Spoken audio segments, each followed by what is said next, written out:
Welcome to The Explainer. Hey, if you're an independent artist and you feel like you're just grinding away, shouting into the social media void, this one's for you. Today, we're diving into a powerful truth from makingascene.org, why real-world connections, not online metrics, are still the most valuable thing you have in your music career. You know, there's this lie that so many artists have been sold. It's the idea that success is just an algorithm away.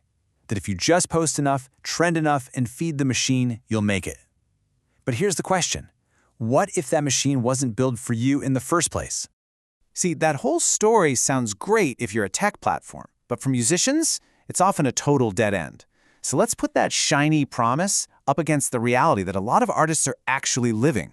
On one hand, you're promised virality and all these metrics, but on the other, the reality for so many artists is just burnout, isolation, and a ton of instability. The useful truth is that the music industry, at its core, still runs on people, on trust, and on reputation, not on vanity numbers or that fake kind of fame where people are watching you but nobody really knows you. So if followers aren't the real currency, then what is? Well, it's a word that makes a lot of artists cringe, I know, but we're going to reframe it. Let's talk about networking. And let's be really clear about what we mean here. We are not talking about slimy self-promotion or collecting business cards like you're in some bad 80s movie. It's simply about building enough real relationships that opportunities start to find their way to you instead of you having to chase everything down constantly. When you become known, not just seen, you build a reputation that actually works for you 24/7. And this is the currency that unlocks the stuff that truly moves a career forward. We're talking about getting into rooms you can't buy your way into. It's about getting information that saves you from making terrible decisions. It's introductions to publishers, producers, and the people who actually hire musicians. It's referrals from people who trust you. And honestly, it's the confidence to actually navigate this whole industry. And here's the crucial point. For an independent artist, this is your path away from burnout. It's the huge difference between doing it yourself and doing it all alone. Okay, so where do you actually find these people? Where do you start building this relationship currency? Let's get practical. Your reputation isn't built online. It's forged in real rooms, over and over again. But not all rooms are the same.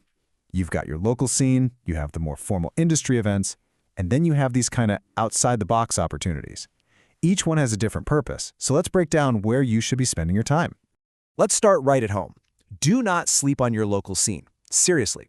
Open mics and jams aren't just for beginners. They are scouting rooms. This is where people learn if you're reliable, if you're easy to work with, and, if you can actually play.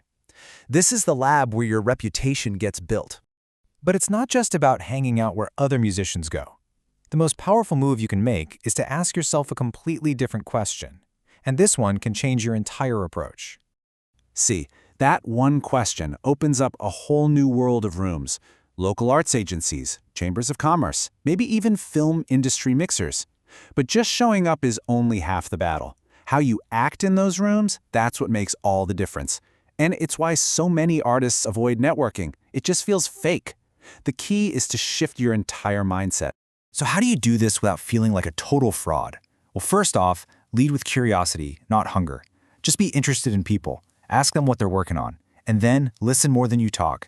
Don't just scan the room for the important people. Connect with everyone. The sound tech, the host, the volunteer, they are the fabric of the scene. And participate. Don't just take. Share other artists' shows. And finally, when you follow up, do it like a human being, not a sales bot. In that follow-up, oh man, this is where most musicians just lose the plot. A good first impression is great, for sure, but the second contact, that's what builds the bridge. A simple personal note that just references your conversation is 1,000 times more powerful than some long email about your entire life story. Now, while face-to-face is always going to be king, digital tools do have a role to play, as long as you remember what that role is.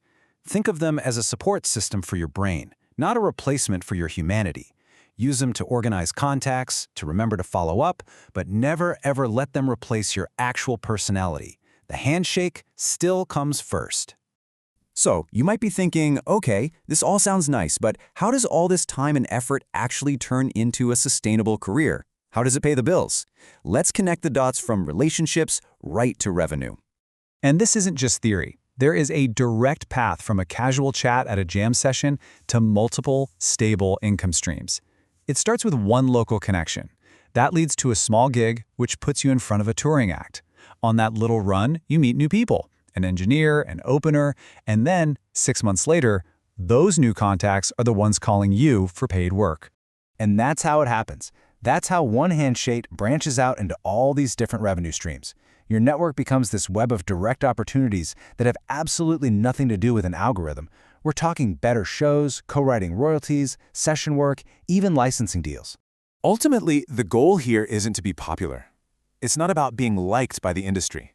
It's about becoming so integrated into the working music community, so reliable and so good at what you do that you become indispensable. It becomes harder to not call you for the gig. So stop waiting for an algorithm to choose you. The whole point isn't to wait around for a break. It's about building a foundation so strong that breaks have no choice but to happen. So the final question is, are you building a network that's strong enough? Make sure you check out the other great articles and resources on makingascene.org, the place the indie artist goes to build the new music industry.